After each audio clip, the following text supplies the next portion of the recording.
Okay, so a complicated one, stick with me. What happens to your opposite arm during a snatch? It's really helpful to give it a job to do. And that job should be to mirror what your other arm is doing and to help you create momentum. So bell's behind you in your backswing. This opposite arm is also behind you, okay? You're coming up and bringing this arm up at the same time as this arm. So they're both coming up to about here, which is your clean position.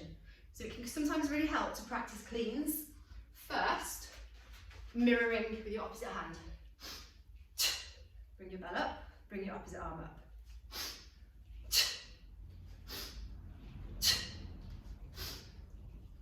Okay, that can sometimes help just to get that initial weirdness of the movement out of the way. And then think about what you do when you press. In a Turkish get-up, in an overhead press, this opposite arm pushes down and away. That's what we want to do. Even though the snatch isn't a press, that's the movement that we want at the top of our snatch. Okay, so it will look like this. And that movement needs to mirror the top arm's movement. The top arm's movement is very fast. The bottom arm's movement needs to be very fast.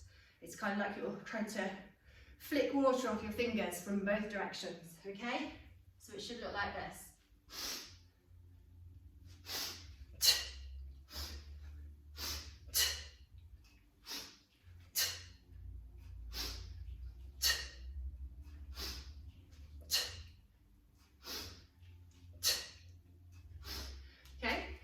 Can be easier, it's totally up to you as to whether you practice it with the bell first or without the bell.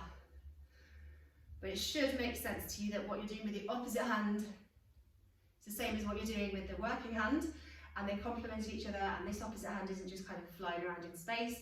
Give it something to do and it will help with your propulsion and with your momentum.